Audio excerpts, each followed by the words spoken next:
दोस्तों एक बार फिर से आप सभी का स्वागत है आपके अपने यूट्यूब चैनल पर। और दोस्तों आज के इस वीडियो में हम आपके लिए लेकर आए हैं लैब असिस्टेंट ज्योग्राफी के एग्जाम की दृष्टि से एक महत्वपूर्ण टॉपिक की प्रश्नोत्तरी। और दोस्तों आज का हमारा टॉपिक रहने वाला है क्लास 11 का अध्याय 12 और जिसका नाम है विश्व की जलवायु एवं जलवायु परिवर्तन। इससे पहले दोस्तों हमने क्लास 11 के जो 11 चैप्टर है वो कंप्लीट कर लिए हैं।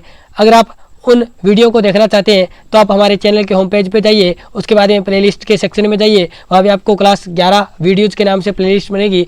वहाँ पे जाके आप उन क्लास जो 11 के 11 चैप्टर हैं उनकी वीडियो को आप देख सकते हैं। ठीक है दोस्तों, तो आज का हमारा चैप्टर रहने वाला है क्लास जो 11 है उसका चैप्टर नंबर 12 जिसका नाम है विश्व की जलवायु एवं जलवायु परिवर्तन। ठीक है दोस्तों, तो करते हैं आज की शानदार महत्वपूर्ण प्रश्नोत्तरी के शुरुआत। इससे पहले दोस्तों मैं आप सभी साथियों से निवेदन करूंगा कि जो भी साथी नए हैं वो चैनल को जरूर सब्सक्राइब करेंगे। ठीक है दोस्तों, तो करते हैं आज की शानदार महत्वपूर्ण प्रश्नोत्तरी की शुरुआत। और पहला क्वेश्चन आ रहा है आपकी मोबाइल स्क्रीन पे। पहला क्वेश्चन दोस्तों देखिएगा कि कोपेन ने खालिस्तान प्रमुख जलवायु समूह को मान्यता दी है। यानी कोपेन ने कितने जलवायु समूह बांटे हैं जो विश्व की जलवायु है उनको? तो दोस्तों 5 भागों में बांटा है। ठीक है दोस्तों, और उनको अंग्रेजी जो बड़े अक्षर हैं उनसे नाम दिए गए हैं ए, बी, सी और डी और ई। ठीक है दोस्तों, ये 5 प्रकार हैं विश्व की जलवायु के जो कोपेन ने दिया था। ठीक है दोस्तों, वर्गीकरण दिया था उसके अनुसार। ठीक है दोस्तों, नेक्स्ट क्वेश्चन देखिएगा। यहाँ पे आपको क्वेश्चन लिखा आ रहा है कि दक्षिणी अमेरिका में अमेजन बेसिन में पाई जाने वाली जलवायु का प्रकार है। ठीक है दोस्तों, यानी क्वेश्चन आपके सामने है, यानी जो दक्षिणी अमेरिका में अमेजन नदी है उसका जो अमेजन बेसिन है उसमें किस प्रकार की जलवायु आपको देखने को मिलती है। तो दोस्तों याद रखिएगा वहाँ पे आदर्श जलवायु आपको देखने को मिलती है। ठीक है दोस्तों, सी नंबर ऑप्शन इसका राइट हो जाएगा। नेक्स्ट क्वेश्चन देखिएगा। तीसरा क्वेश्चन आपके सामने आ रहा है कि वातावरण को गर्म करने वाली प्रक्रियाओं को अक्सर सामूहिक रूप से खालिस्तान कहा जाता है। यानी दोस्तों क्या कहा जाता है वातावरण को गर्म करने वाली प्रक्रिया को? सामूहिक रूप से तो क्या कहा जाता है? ग्रीन हाउस प्रभाव कहा जाता है। ठीक है दोस्तों, यानी जो वातावरण को गर्म करने वाली प्रक्रिया है उसको सामूहिक रूप से क्या कहा जाता है? ग्रीन हाउस प्रभाव। ठीक है दोस्तों, नेक्स्ट क्वेश्चन देखिएगा।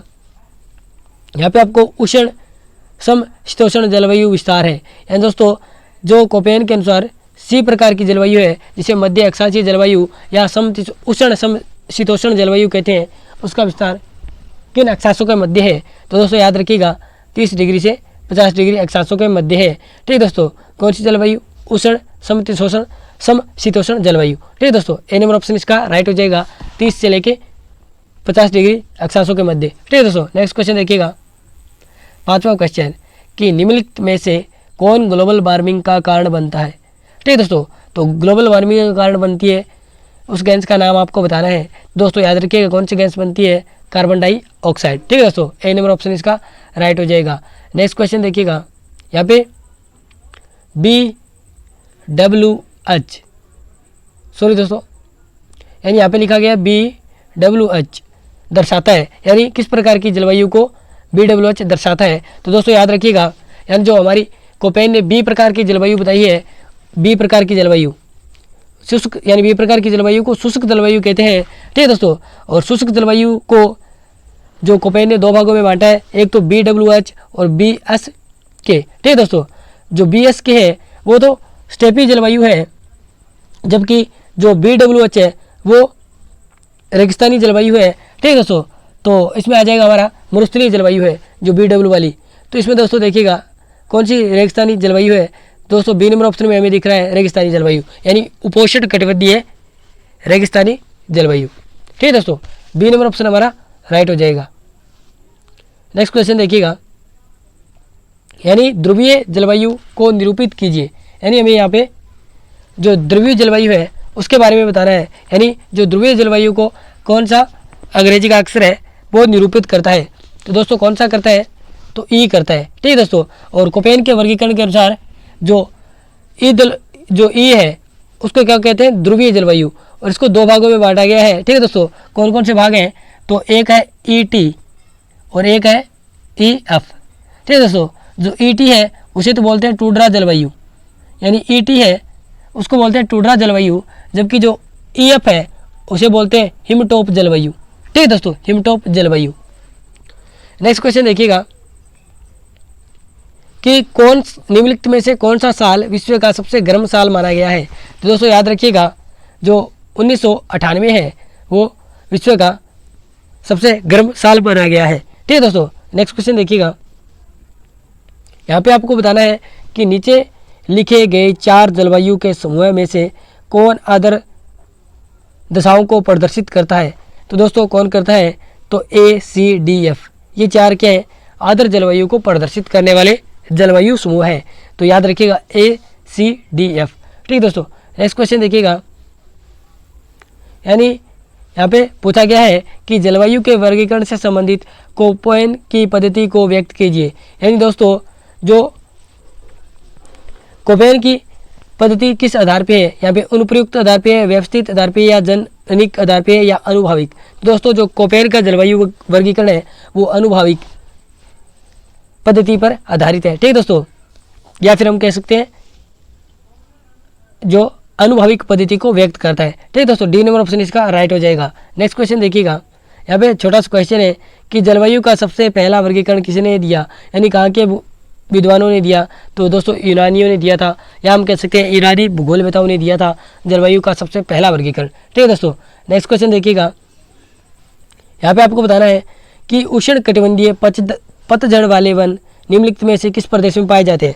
अब दोस्तों आप सभी ने पढ़ा होगा कि जो उष्ण कटिबंधीय पतझड़ वन है उन्हें हम मानसूनी वन के नाम से भी जानते हैं। तो दोस्तों आप बता सकते हैं कि जो उष्ण कटिबंधीय पतझड़ वन है वो किस क्षेत्र में पाए जाते हैं या किस प्रदेश में पाए जाते हैं। दोस्तों किस प्रदेश में, मानसूनी प्रदेश में। सी नंबर ऑप्शन इसका राइट हो जाएगा। सॉरी दोस्तों, थोड़ा जुकाम हो रखा है और गले में भी खराबी हो रखी है। ठीक है दोस्तों, नेक्स्ट क्वेश्चन देखिएगा। यहाँ पे क्वेश्चन आ रहा है 13वां कि सदाबहार वन निम्नलिखित में से किस प्रदेश में पाए जाते हैं। यानी हमें बताना है कि सदाबहार वन। अब दोस्तों सदाबहार वन यानी एवरग्रीन जो फॉरेस्ट है वो कहाँ पे पाए जाएंगे, जहाँ पे वर्षा है वो साल भर होगी। और दोस्तों आप सभी जानते हैं कि साल भर वर्षा कहाँ पे होती है, यानी जो विषुवत रेखीय जलवायु प्रदेश है वहाँ पे वर्ष भर वर्षा रहती है और यहाँ पे सदाबहार वन या एवरग्रीन फॉरेस्ट पाए जाते हैं। बी नंबर ऑप्शन इसका राइट हो जाएगा। नेक्स्ट क्वेश्चन देखिएगा। यहाँ पे दोस्तों आपसे पूछा गया है रेंडियर नामक पशु निम्नलिखित में से किस प्रदेश में पाया जाता है। और दोस्तों आपने पढ़ा होगा कि एस्किमो जनजाति है वो टुंड्रा प्रदेशों में निवास करती है और वो स्लेज गाड़ी का इस्तेमाल करती है, जो कि बिना पहिए की गाड़ी होती है। उस गाड़ी को खींचने के लिए ये रेंडियर का इस्तेमाल करती है, रेंडियर जानवर का इस्तेमाल करती है। ठीक दोस्तों, तो आप सभी आप बता सकते हैं कि रेंडियर नामक पशु है वो टुंड्रा प्रदेशों में पाए जाते हैं। तो दोस्तों क्वेश्चन किस प्रकार जुड़ते हैं आपने देखा, यानी हमने एस्किमो जनजाति पढ़ी है तो भी हम इस क्वेश्चन का राइट आंसर बता सकते हैं। ठीक दोस्तों, यानी जो रेंडियर नामक जानवर है या पशु है वो टुंड्रा प्रदेशों में पाए जाते हैं। ए नंबर ऑप्शन इसका राइट होगा। 15वां क्वेश्चन देखिएगा दोस्तों कि निम्नलिखित महाद्वीपों में से किसमें भूमध्य रेखीय जलवायु नहीं पाई जाती। तो दोस्तों जो भूमध्य रेखीय जलवायु है वो ऑस्ट्रेलिया, अफ्रीका, एशिया तीनों महाद्वीपों में पाई जाती है, लेकिन यूरोप में नहीं पाई जाती। और यहाँ पे भूमध्य रेखीय जलवायु नहीं पाई जाती, यही पूछा जा रहा है। दोस्तों ऑप्शन नंबर ए राइट हो जाएगा, यूरोप। यूरोप में दोस्तों जो भूमध्य रेखीय जलवायु है वो नहीं पाई जाती। ठीक है दोस्तों, नेक्स्ट क्वेश्चन देखिएगा। यहाँ पे क्वेश्चन आया है कि निम्नलिखित में से किस जलवायु प्रदेश में शीत ऋतु नहीं होती। अब दोस्तों यहाँ पे आपको बताना है कि शीत ऋतु कहाँ पे नहीं होती। तो दोस्तों आप सभी जानते हैं कि जो भूमध्य रेखीय प्रदेश है यानी विषुवत रेखीय प्रदेश है वहाँ पे साल भर उच्च तापमान रहता है, जिस कारण दोस्तों यहाँ पे शीत ऋतु का अभाव रहता है। तो ए नंबर ऑप्शन हमारा राइट आंसर हो जाएगा, यानी भूमध्य रेखीय जलवायु प्रदेश। ठीक है दोस्तों, नेक्स्ट क्वेश्चन देखिएगा कि सघन वर्षा वन निम्नलिखित में से किस जलवायु प्रदेश में पाए जाते हैं। यानी सघन वर्षा वन का मतलब दोस्तों एवरग्रीन फॉरेस्ट से ही मतलब है, यानी जो सदाबहार वन है उन्हीं से ही मतलब है। यानी जो सघन वर्षा वन का मतलब यहाँ पे सदाबहार वनों से ही है, सदाबहार वन। ठीक दोस्तों, एवरग्रीन फॉरेस्ट। तो दोस्तों आप सभी जानते हैं सघन वर्षा वन जहाँ पे वर्षा अधिक होगी, और वर्षा अधिक कहाँ पे होती है, भूमध्य रेखीय प्रदेशों में। तो बी नंबर ऑप्शन इसका राइट हो जाएगा। नेक्स्ट क्वेश्चन देखिएगा कि इस महाद्वीप में कोई ठंडा मौसम नहीं है, यानी ऐसा कौन सा महाद्वीप है जहाँ पे ठंडा मौसम नहीं है। अब दोस्तों आप सभी जानते हैं कि अफ्रीका महाद्वीप जाना जाता है बहुत ही गर्मी के लिए। ठीक है दोस्तों, तो ए नंबर ऑप्शन इसका राइट आंसर हो जाएगा, यानी अफ्रीका महाद्वीप है वहाँ पे कोई ठंडा मौसम नहीं होता, यानी साल भर है वो वहाँ पे गर्मी पड़ती रहती है। ठीक है दोस्तों, नेक्स्ट क्वेश्चन देखिएगा कि भूमध्य सागरीय जलवायु निम्न में से किस फसल की कृषि के लिए सर्वाधिक उपयुक्त है। यानी जो भूमध्य सागरीय जलवायु है, यानी दोस्तों किस फसल के लिए सर्वाधिक उपयोगी है। ठीक है दोस्तों, ये रसीले फल के लिए जाना जाता है जो भूमध्य सागरीय जलवायु प्रदेश है। और यहाँ पे दोस्तों बहुत सारे खट्टे जो आपके फल हैं वो होते हैं, जैसे अंगूर हो गया, अंजीर हो गया, इस प्रकार के फल हमें यहाँ पे देखने को मिलते हैं। ठीक है दोस्तों, भूमध्य सागरीय जलवायु प्रदेश में। नेक्स्ट क्वेश्चन देखिएगा दोस्तों, 20वां क्वेश्चन है कि किस प्राकृतिक प्रदेश में सबसे अधिक दैनिक तापमान पाया जाता है। अब दोस्तों आप अंदाज़ा लगा सकते हैं कि दैनिक तापमान यानी दिन में सबसे ज़्यादा तापमान कहाँ पे रहता है। तो दोस्तों आप अंदाज़ा लगा सकते हैं कि जो उष्ण मरुस्थलीय प्रदेश है वहाँ पे क्या है, बहुत ज़्यादा दैनिक तापमान रहता है। तो सी नंबर ऑप्शन इसका राइट हो जाएगा। ठीक है दोस्तों, नेक्स्ट क्वेश्चन देखिएगा, अल अजीजिया स्थित है। यानी दोस्तों अल अजीजिया जहाँ पे 13 सितंबर, यानी दोस्तों जहाँ पे 13 सितंबर को, और 13 सितंबर को तारीख थी 13 सितंबर और सन था 2022, जहाँ पे अल अजीजिया जो कि लीबिया में पड़ता है। कहाँ पे पड़ता है? लीबिया में। अल अजीजिया जहाँ पे 13 सितंबर 1922 को 58 डिग्री तापमान दर्ज किया गया था। और ये दोस्तों किस मरुस्थल के अंतर्गत आता है ये क्षेत्र, यानी ये शहर या फिर हम कह सकते हैं ये स्थान, शहर क्या तो सॉरी दोस्तों शहर क्या स्थान दोस्तों अल अजीजिया स्थान है वो सारा मरुस्थल में पड़ता है। ठीक है दोस्तों, और अल अजीजिया जो स्थान है वो लीबिया देश में पड़ता है। और लीबिया दोस्तों सारा मरुस्थल का जो विस्तार है वो लीबिया देश में भी है। ठीक है दोस्तों, तो बी नंबर ऑप्शन इसका राइट हो जाएगा। नेक्स्ट क्वेश्चन देखिएगा, प्राकृतिक प्रदेशों को प्रभावित करने वाला सबसे महत्वपूर्ण कारक कौन सा है।